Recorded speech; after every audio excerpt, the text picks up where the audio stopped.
Arrancamos una nueva edición de Mesa de Periodistas.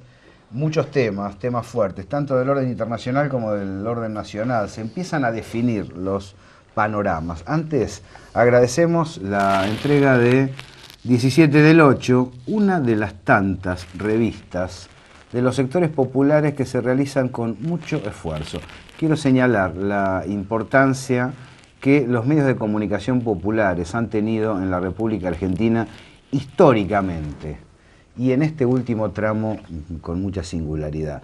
No nos vamos a remitir a toda la historia, no vamos a hablar de los cuadernos de Forja, del periódico de la CGT de los argentinos, de tantos hombres y mujeres que han colaborado con la comunicación popular, pero sí a señalar que desde la polémica con las entidades agropecuarias hasta el presente, si algo revirtió parte de la conciencia popular en la Argentina fue el batallar, tanto desde internet como desde la gráfica y desde el audio, de comunicadores y periodistas populares que dijeron lo suyo para contrastar con las versiones dominantes. Con esta mención arrancamos esta edición de La Señal, Mesa de Periodistas.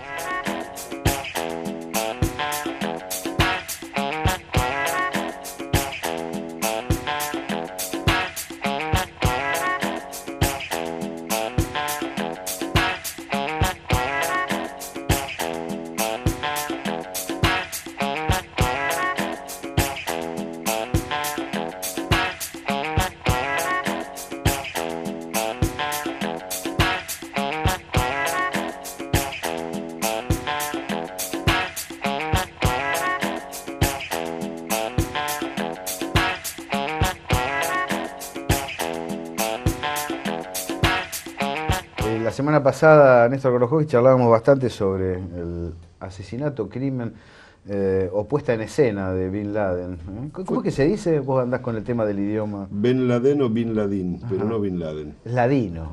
Aparece como cuando Aladino. lo necesita. Como Aladino. Frotan la lámpara y aparece. Al-Qaeda hace algo. Así ¿no? es. Así bueno, ¿qué puedes decir de las últimas informaciones sobre el tema? Mirá, por empezar, habría que hacer un enmarque general, ¿no?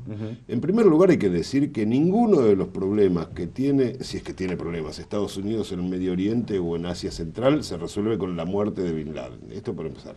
No estás resolviendo nada. Está resolviendo algo propagandístico interno. Es propagandístico interno, es un gran golpe electoral, es un gran golpe electoral para Estados Unidos, pero como Estados Unidos es la República Imperial, entonces para poder tener buenos resultados en las elecciones internas tienen que hacer alguna cosa espectacular afuera de sus fronteras. O sea, ellos hacen afuera de las fronteras lo que no hacen adentro, aunque también han matado a algunos presidentes y algunas personalidades importantes. Pero en este último periodo viene cayendo la popularidad de Barack Obama, plan de ajuste interno, sí, claro, para reforzar la situación financiera. No solo plan de ajuste, perdóname, plan de ajuste y subsidio masivo al sector financiero, claro, así es como empezó. Transferencia de recursos. Absolutamente. Hulk Robin. En realidad en Estados Unidos en este momento han reaparecido las villas miseria. Hay casi ciudades enteras de gente que vive en carpa porque han tenido que entregar las casas. Le damos la bienvenida a José Luis Poncico. ¿Cómo anda, José Luis? Gabriel, muchas gracias por la invitación. Bueno, Néstor, acá una eminencia. Vos que conocés la historia del pueblo argentino, yo tengo la sensación, no sé qué piensan ustedes, con todas las dificultades que hemos tenido, falta de memoria en algunos casos, pero es más difícil al pueblo argentino y a los pueblos latinoamericanos convencerlos tan fácilmente de las cosas que les hacen entender a los norteamericanos, ¿no? Me da la sensación que un mensaje tan directo, tan lineal y tan falso, como que Bin Laden es el responsable de las Torres Gemelas, del atentado a las Torres Gemelas, que realmente no lo creyó ningún investigador, ningún periodista en el mundo, no lo creyó el gobierno italiano, no lo creyó el gobierno del Reino Unido, lo cree y sale a celebrar la opinión pública norteamericana. Me parece que en la Argentina, con todas las dificultades que pueda haber, no digo que estemos en un panorama ideal, pero es más difícil meter un mensaje así, ¿no? Sí, José yo Luis? te diría que, bueno, lo que ustedes están analizando es la actualidad y la consecuencia. Si vamos a las causas, de acuerdo con tu pregunta y el interrogante que vos formulás,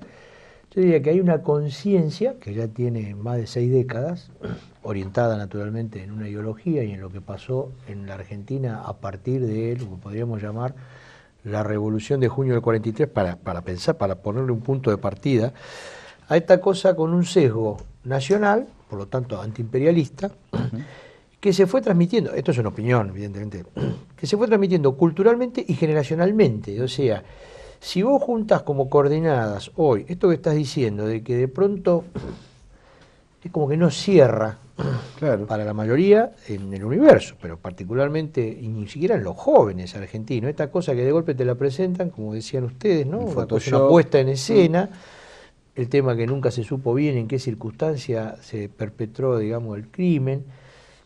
Esa cosa, viste, de la intriga. Recuerdo, alguna vez lo hemos hablado, recuerdo esa serie televisiva que yo era adolescente y me gustaba mucho, y ustedes también, supongo, el Intendente Columbo, que hacía Peter Falk. Lo primero que hacía, en la ficción, el actor que hacía de un detective que estaba corrido por el sistema, hacía las investigaciones por su cuenta, lo tenían que llamar a él en función de su inteligencia, pero porque la burocracia lo rechazaba. Lo primero que hacía cuando llegaba al lugar del crimen decía, bueno, ¿a quién beneficia y a quién perjudica esta muerte?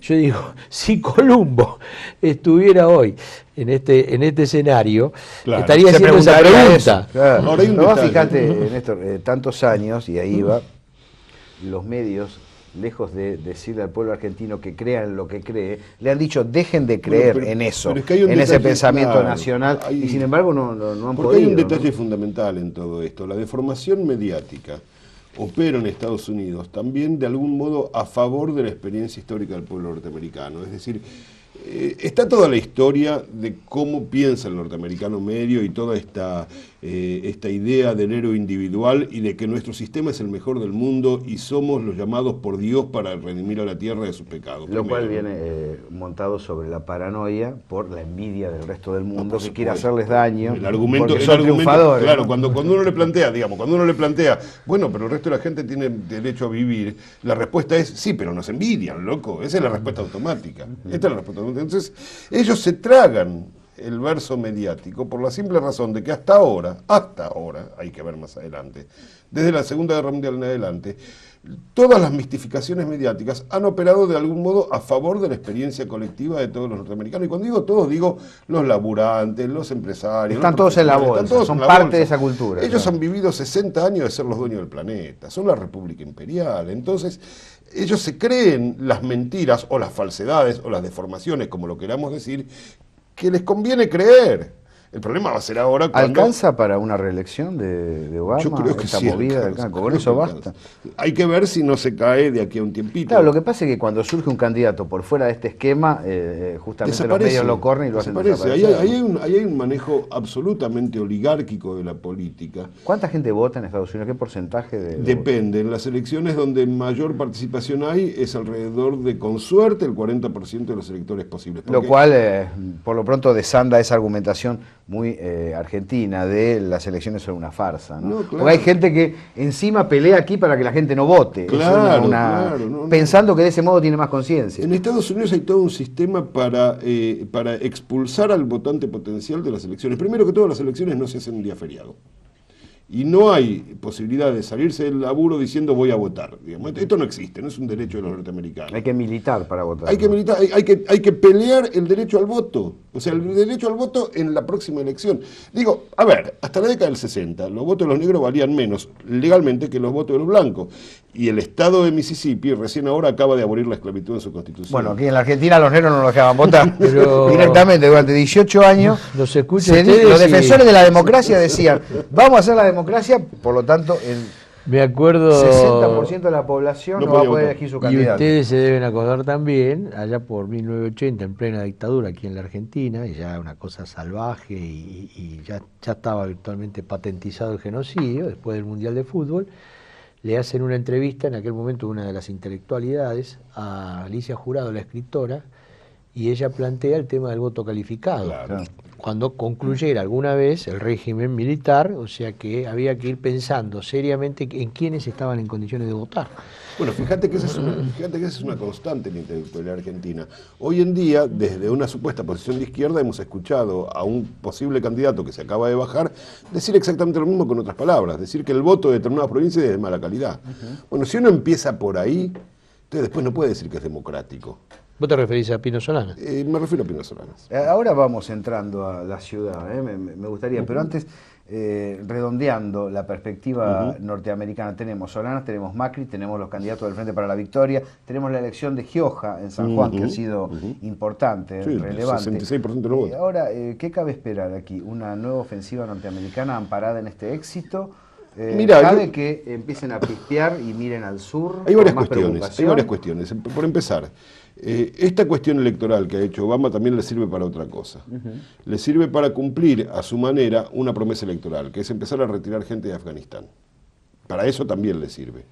Lo cual no significa que vaya a descomprometerse de Afganistán, ni que por supuesto se pueda descomprometer de Irak, ni se pueda descomprometer en ningún lado, ni se pueda descomprometer si siguen metiéndose la gente de la OTAN y tienen que entrar a Estados Unidos en lo que puede llegar a suceder en Libia, donde todavía, hoy en día parece que en Libia no pasa nada, sigue habiendo batallas todos los días.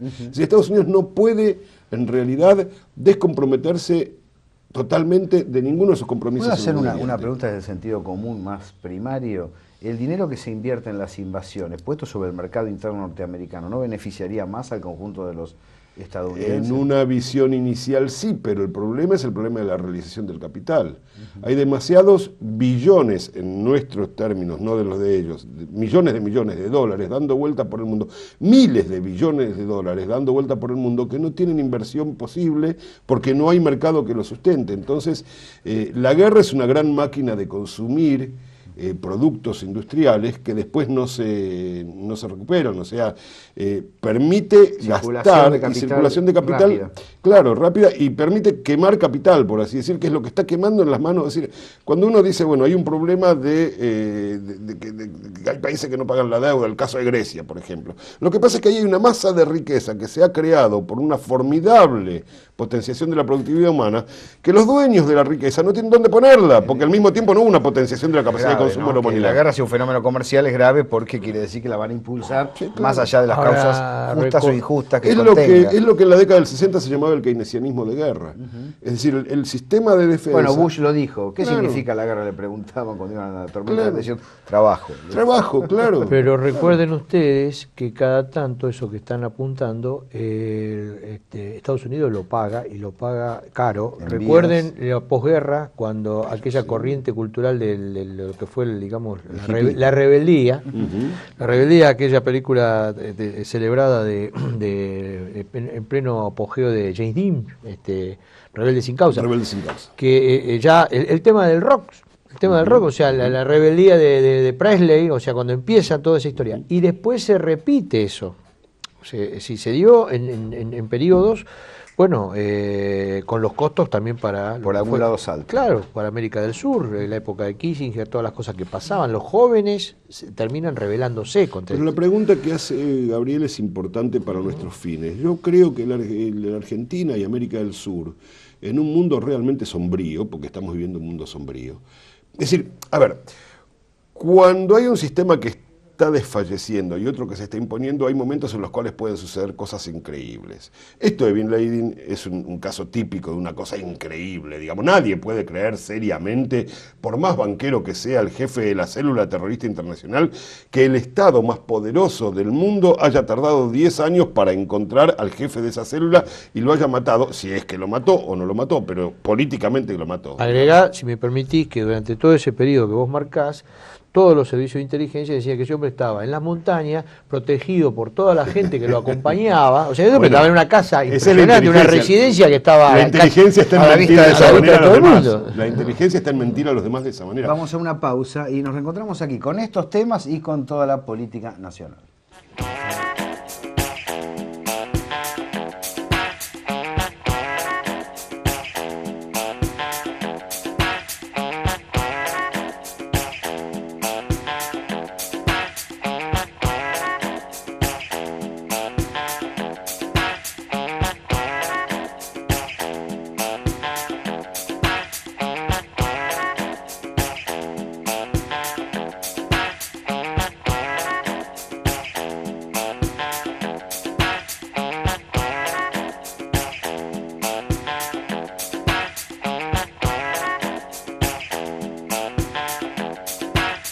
Estaba leyendo con interés las encuestas. Este es un programa que brinda muchas encuestas. General Artemio las transmite para los espectadores, pero también tenemos otras que nos hacen llegar.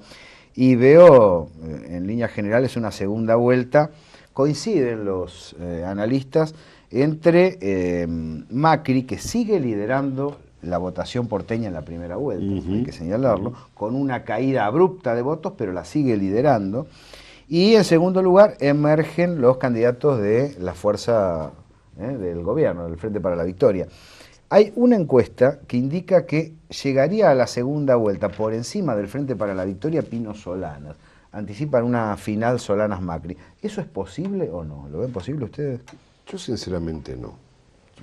Llega el Frente para la Victoria. Creo que llega el Frente para la Victoria. Indudablemente hay una apuesta a que Solanas ponga en tercer lugar al candidato del Frente para la Victoria, pero me parece que Solanas tiene un techo muy claro, digamos, y no lo va a poder superar. Y esto más allá de gustos, ¿no? Creo que Solanas atiende a una franja muy específica del electorado porteño, y esa franja no llega a superar lo que se puede llegar a recoger como votación por parte del Frente para la Victoria en el caso de una elección donde está por un lado Macri y por el otro lado cualquiera que sea el candidato del Frente para la Victoria. Creo que en Buenos Aires hay una noción clara, a pesar de todo lo que se dice en el electorado porteño, de que lo que hay que hacer es sacarse a Macri de encima. Los datos son así, aproximadamente las distintas encuestadoras dan el macrismo de un 30 a un 33%, y el Frente para la Victoria de un 16 a un 22%. Más o menos esos coinciden en general en eso. La pregunta que yo les haría a los dos: ¿por qué Macri, después de estar durante 4 meses cabalgando sobre la posibilidad de una candidatura presidencial y yendo a distintos lugares del país y generando toda una corriente de opinión en los medios, sobre todo como una alternativa de oposición al gobierno y a Cristina, de repente dio este viraje tan digamos, abrupto, y se trata de reposicionar en la ciudad? Si tengo que darte una respuesta bruta, ¿no? Si tengo que darte una respuesta bruta es porque yo creo que está bajando el primer escalón para bajar el segundo, que lo lleva nuevamente a la presidencia de Boca. Esto es lo que creo sinceramente. Te voy a dar una respuesta. Por supuesto, esto es individual. En esta especie de eventualidad llamémosle reemplazo del profesor Artemio López, las encuestas le estaban dando que para presidente en la capital federal primero Cristina. Capital federal. O sea que él ya había perdido, digamos, el liderazgo que alguna vez tuvo. En su distrito. Con lo cual el agravante era que si el candidato del PRO, o la candidata, pues podría ser Gabriela Michetti, en la disputa esa, que ya llevaba como 3 meses, con hubiera sido la mejor candidata.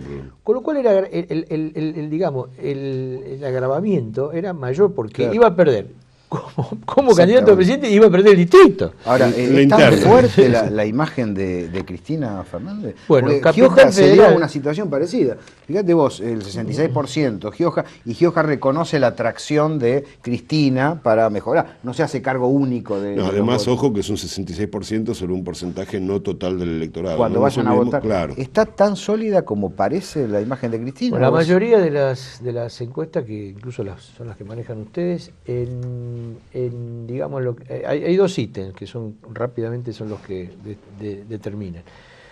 El primero es la imagen. Bueno, ahí hay algunas encuestas que están arriba del 60%, en lo que es imagen. Después viene el otro, que es intencionalidad de voto, que no siempre remite en el número o en la cifra a la primera. O sea, generalmente es mayor la imagen. Bueno, entonces, a uno le puede caer bien un candidato, pero no votar. Bueno, de pronto la intencionalidad es un clásico de eso. O sea, si la imagen es 60, promediando, puede ser un poco menos, la intencionalidad del voto está entre 45 y 50, con lo cual casi todos coinciden que en una primera vuelta estaría ganando, si se votara el domingo, Cristina Fernández. El tema después, ¿cómo sigue esta alquimia? Porque, ¿qué pasó? Me parece que hubo 2 hechos, hasta te diría, de gran efecto cultural. Un hecho, digo, por cómo se fue dando el tema, sobre todo en los jóvenes. Recordemos cómo era lo anterior, recordemos que se vayan todos, la crisis del 2001, el default, los 4 o 5 presidentes 72 horas, la falta de inversión. Ningún dirigente sentaba bien.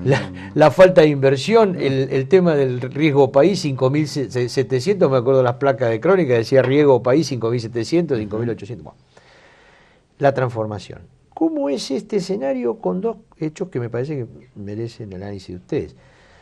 esa cosa de que empezó como un hecho patriótico desde la fecha, pero después se transformó en un fenómeno que fue el Bicentenario. Un fenómeno popular donde de pronto se manifestaron 4 millones de personas y de los cuales más del 50% eran todos jóvenes que ni siquiera tenían que ver con una militancia política, digamos. En realidad, lo del Bicentenario fue un acto de autorreconocimiento de la masa del pueblo argentino. Esto es lo que fue. Cosa que después ese efecto prosiguió, porque se fue encadenando. Esto tiene que ver también con el tema económico, la consolidación, digamos, mejoría, de las capas medias, mejoría, claro. gente que empezó a viajar. Y se tomaron las medidas. Después de la derrota del 28 de junio se empezaron a tomar medidas activas de intervención estatal en la economía que ojalá hayan sido tomadas por la convicción de avanzar en el desarrollo industrial interior y no acicateados por una derrota, ¿no? Hay una derrota que también, acá hay una frase que tiene 50 años. Necesario. A eso me refería. 50 años o más, cuando Perón decía que la política también era el arte de transformar un hecho negativo en un hecho positivo. Si vos perdés y analizás bien por dónde en vez de retroceder, por dónde te entraron y cuál era el punto débil, que cada vez que a ganar. A los gobiernos de Alfonsino de Menem se le hicieron un planteo oligárquico, hubo un retroceso y una concesión a las demandas que en este caso cada vez que hay un planteo hay un avance. Y eso es lo que tiene el kirchnerismo. Se dobla la apuesta. Claro, eso es lo que tiene el kirchnerismo de intolerable para el establishment. Pero, no lo Néstor, doblar. ¿cómo fue inmediatamente a la derrota de junio? Estamos hablando de elecciones parlamentarias, legislativas, que no marcan una tendencia, pero no son decisivas, porque no cambia el presidente, los gobernadores, los intendentes. Ahora, fue una derrota. Estábamos en junio, ¿no? Agosto. Medida importantísima será por nuestro corazón futbolero. 7 de agosto, fútbol para todos. No, pero seguramente. Dice fútbol para todos. 3 meses todo el mundo criticando desde el lado, digamos, de los privados, torneo, Clarín. Y le sacaron un negocio sensacional. 3.000 millones, solamente de cable, o sea, de suscripción. Además, por. Ahora todo el mundo mira fútbol para todos y le disfrutan como locos. Claro. Solamente la famosa. El partido, no me acuerdo el nombre ahora, el codificado, famoso codificado, que ya había habido un litigio porque no dejaban pasar la selección nacional, tuvo que intervenir el Senado de la Nación en el año 2000 para que todo el mundo pudiera ver la selección nacional, porque ya ni siquiera los privados te dejaban ver la selección. Exactamente. El año 2000. La clasificación para ir a Corea y Japón se definió en el Senado de la Nación, para que la gente lo pudiera ver. Bueno, eso fueron medidas muy populares. Medidas populares. El tema de los avisos que generó entonces el reparto, famosa distribución de los avisos, la pauta. Todavía falta avanzar, porque arrancábamos con los medios populares, hay poca bola para los medios populares. Pero yo digo, un partido Quilmes Gimnasio. Sí. Un rating, ponele 7, 8 puntos.